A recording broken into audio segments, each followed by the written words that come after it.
Leave the past behind so you can focus on your future. Die to the past so you can live fully now. You must let go of your past pain, your struggle, your story. Not because it wasn't important, but because your future, your life is more important. You see, you can't change your past. Grudges will never get you where you want to be. Holding on to something you can't change is insanity. Let go of it so you can live. You see, I could have focused on all that was wrong with my life. I could have played the victim card. I had every right to curse the world for putting me in this position, for placing me in this neighborhood. Why should I rough it out and others live in luxury? Why should I suffer and others live free? Why should I be homeless while others take for granted the roof over their heads?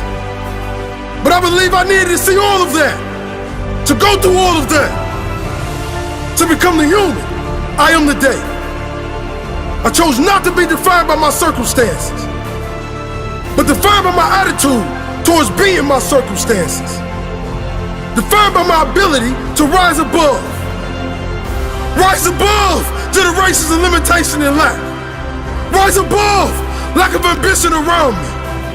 Rise above negativity. Rise above everything. You see, I believe God only gives us what we have the strength to overcome. I believe God only gives us what we need to become strong. The pain I've been through, the struggle I've been through, it was all needed for me to be here today. You can't feel for others at rock bottom if you haven't been there yourself. You can't have courage if you haven't had to fight through your fears. You can't have strength if you haven't had to get up time and time again from when life beats you down. You can't have compassion without suffering. You can't help others if you haven't felt helpless. I chose to leave my past behind.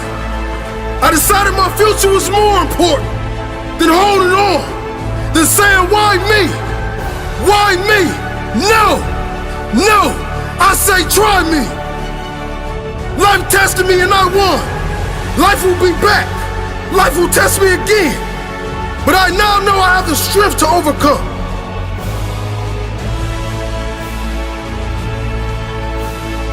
You cannot write the next chapter of your life if you keep rereading the first one. The first one is no good compared to the rest. You are the author of your story. Don't let others hold the pen. Don't let your past publish your book. This is your story. Be brave when writing your story. Dream big. Know you are strong.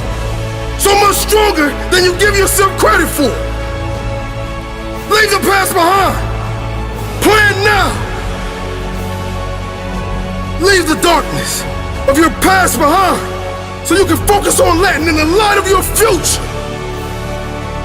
Your bright future.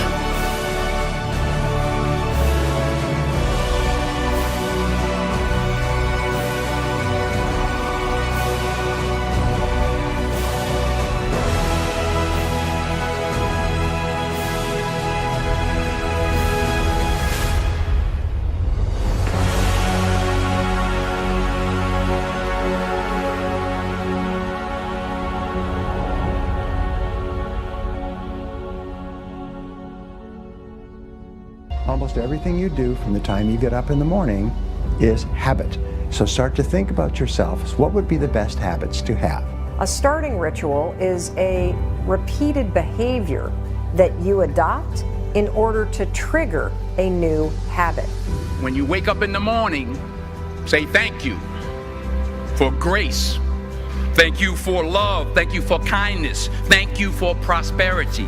Say thank you in advance for what's already yours. The secret of success is determined by your daily agenda. What you want to be tomorrow, you've got to do today. Have goals, life goals, yearly goals, monthly goals, daily goals, and understand that to achieve these goals, you must apply discipline and consistency. In order to achieve your goals, you must apply discipline, which you have already done, and consistency every day, not just on Tuesday and miss a few days. You have to work at it every day. You have to plan. Working really hard is what successful people do. Your footprints to success are really footprints of success. Because every step that is made and taken based upon the goals that you have for your life, every step is the progressive realization of success in your life. Good habits are hard to form, but easy to live with. Bad habits are easy to form, but hard to live with. So the rule is form good habits and make them your masters. Habits come down to one golden rule, and that's this. You can never change the things that trigger you. You can't control your urges or how you might feel, but you can always choose how you behave. If you want to break a habit, once you have a habit, it's always going to be encoded in your brain. The only way that you can break it is to replace it with new behavior. This means when you go to sleep at night, think about your goals for the coming day. Make a list for each day of all the goals, the little goals you're going to accomplish that day. Keep a journal and write down your goals on a regular basis. You see, you do become what you think about most of the time. You do achieve what you think about most of the time. So all successful people and all wealthy people think about their goals most of the time. The things that get scheduled are the things that get done, and vague goals lead to vague results. Have you ever noticed how hard it is to just get started? How hard it is to get to the gym? How hard it is to get out of bed? You need activation energy to start the chain, to start to sit down, to start to get out of bed, to start to walk out the door. That's the key to creating any kind of change. This activation energy inside of you that causes the initial boom. And then what do we hear over time? Once you start, there's a chain reaction, and that allows you to keep going. Self-discipline is the ability to make yourself do what you should do, when you should do it, whether you feel like it or not. You see, anybody can do it if they feel like it. It's when you don't feel like it and you do it anyway that you eventually develop the self-discipline that makes everything else possible. Discipline is not punishment. It's not. Discipline is training. If you change your mind, your mindset, and really focus it on what discipline really is, you start to welcome discipline. You welcome self-discipline into your life. You're not only going to blow up the system in your head and the tricks that your brain uses to stop you right now, you're going to shake up your entire life. Discipline is your best friend. It will take care of you like nothing else can. Remember, just because you're doing a lot more doesn't mean you're getting a lot more done. Don't confuse movement with progress. And we do live in a world where there's such a fascination with entertainment. You know, and everyone loves pretty pictures. And it's really easy to spend the best hour of your best days looking at what your friends are eating. And I'm suggesting to you, you think like a student. Because you're watching this mastery session because something deep within you wants you to be the master of your game. And here's the thing about every master.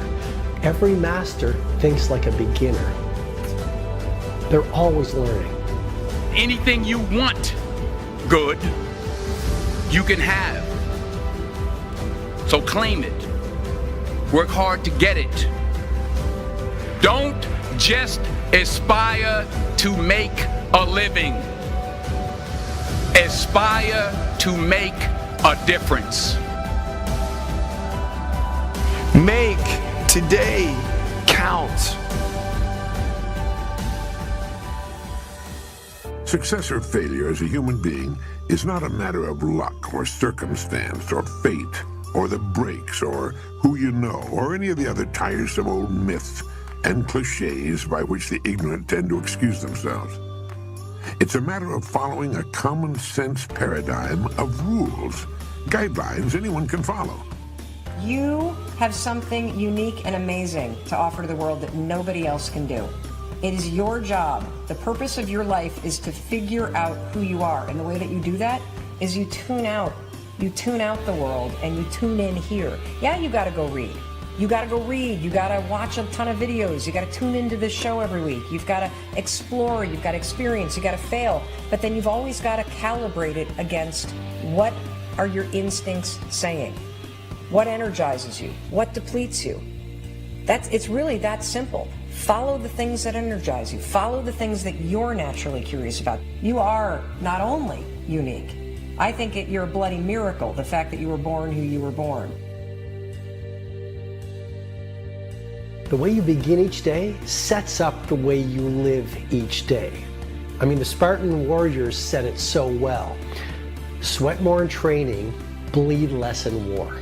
And if you want to be literally undefeatable in business, literally unstoppable in life, you really want to dial in your morning routine.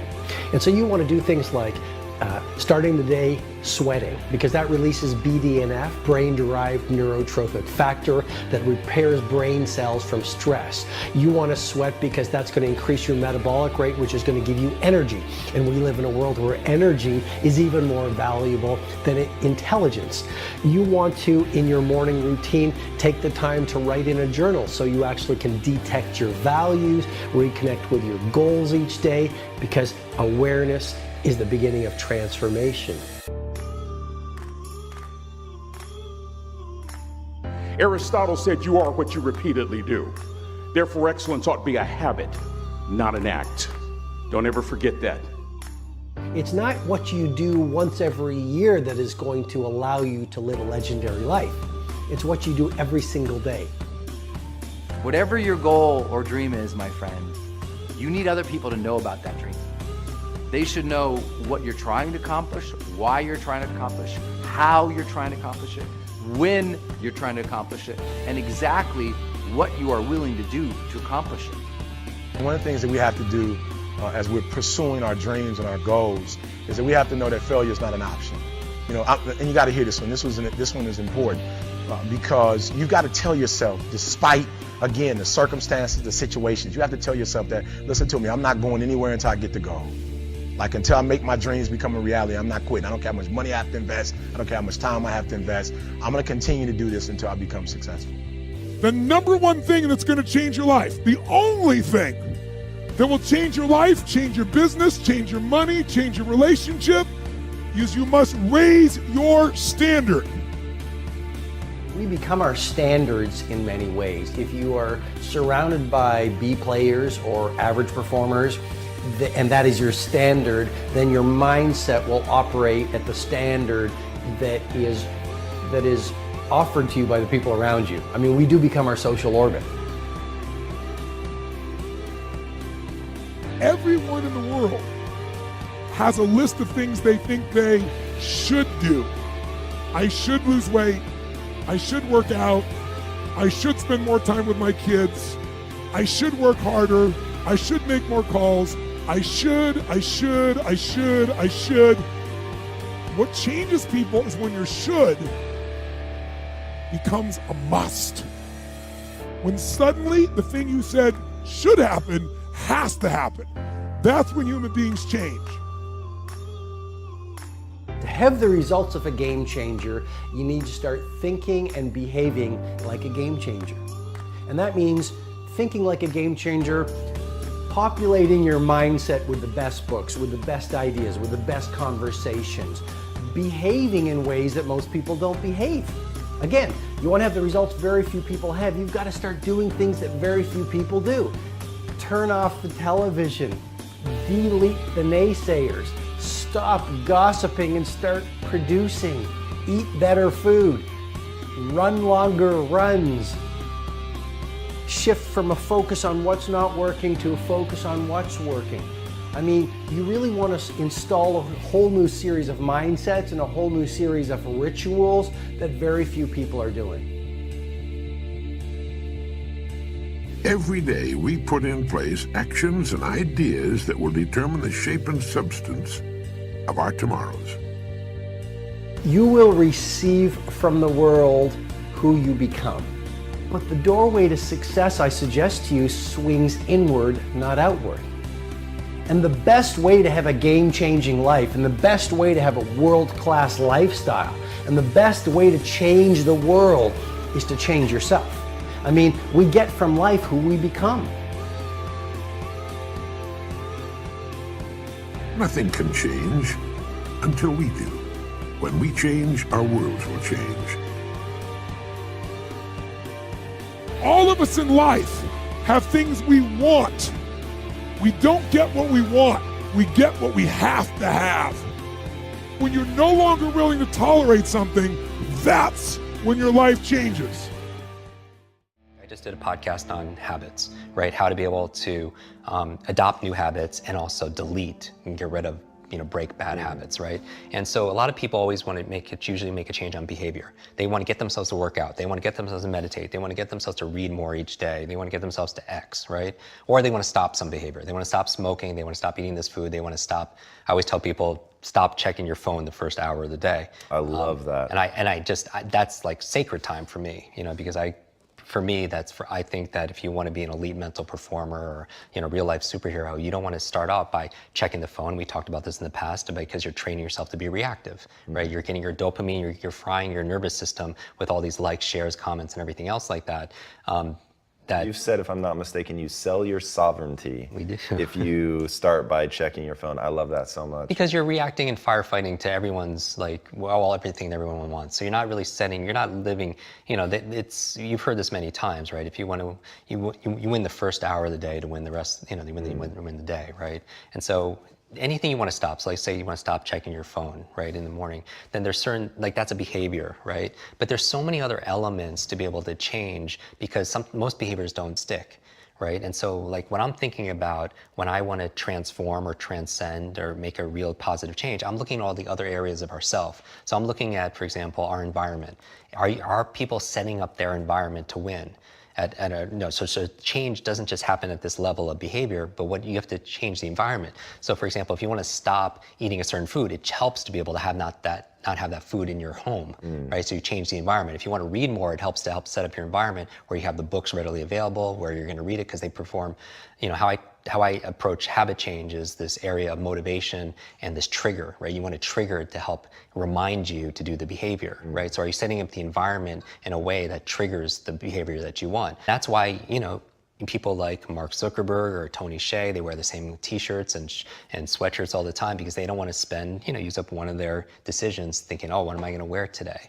Someone's watching this and they have something they want to change, and it's not sticking, then maybe it's the environment. Maybe you could check about your habits, but maybe it's your beliefs and your values. Some people will not get themselves to read every day because they don't value reading every single day, right? Some people won't, let's say the behavior they want to change is, we did a podcast on how to remember names.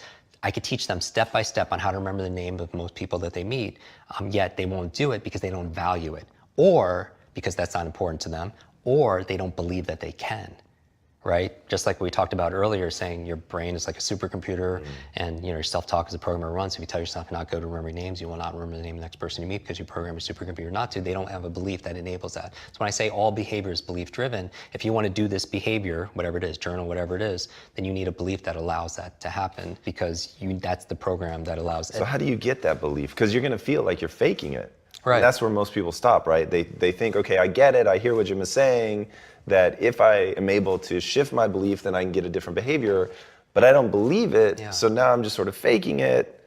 How do you help people overcome that? Right, and so so some people approach it like, this quote where they fake it till they make it, right?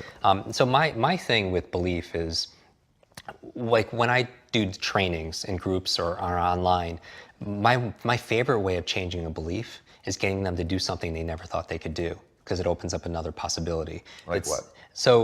So for example, in 1954, Roger Bannister, he broke the 4-minute mile, right? And so, which is amazing, right? Throughout human history, nobody could run a mile in less than 4 minutes. Now, if you look into it, how he was able to do it is he would visualize himself crossing the finish line, looking at the clock, and it says 3:59, because he knew that success is an inside-out process. That first it had to happen in here in order for it to happen out there, right? Dr. Wayne Dyer has a famous phrase where it's not, oh, I'll believe it when I see it. It's like, I'll see it when I believe it, right? Because it's the opposite, right? And so I always like modeling the outliers where most people kind of just like, kind of dismiss them. I was like, well, what's going on there that allows this person to get this kind of result, right? And so with Roger Bannister, he saw it in here, be able to produce it outside, just like any innovator or inventor or writer or any creator, right? But what was interesting is after that, what happened? Nobody could do it from the beginning of humanity. All of a sudden, one person does it. What happens after that? Everybody. Yeah, everyone starts doing it. And so that's the thing. Now, what happened? Was there a big change that year in, training methodology and nutrition? Or no, it was a change of belief, right? Because the belief back then was if you ran a mile in less than 4 minutes, not only would you die, it was your heart would explode in your chest. And like, think about like that would, and I'm a runner, right? That would keep me not just running, that wouldn't keep me from running a 4 minute, that would keep me from running, period. Right. And so my thing is like, that was a change of a reference. That shook up a belief. So my goal with people when it comes to learning is get themselves to do something they never thought they could do. And then it opens up another possibility. It literally opens up their nervous system for something, what else could be possible. Now I would also say that it all plays together where it's not easy necessarily just to change a belief overnight. Now that could be a belief because it's like a meta belief about what beliefs are. But people, there's technologies like Inception, right? Like a dream of a dream of a dream. But I do believe that we have more power to influence our thoughts and our beliefs. And so my goal is to streamline my life, put the routines, the first hour of the day and the last hour of the day, I really micromanage to the point where it's habitual. I don't even have to think about it. And then because those are the times of the day where I could really have the most impact. Because later on in the middle of the day, team members need this, there's firefighting this, client needs that.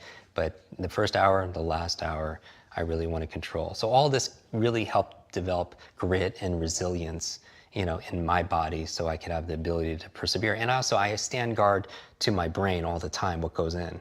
I don't watch like a lot of the negative news and all the market. I really focus, like, I watch and I listen to your show and maybe a handful of things I read each day because I need to keep it positive. I want hope and I'm looking for help. I'm looking for inspiration and also instruction.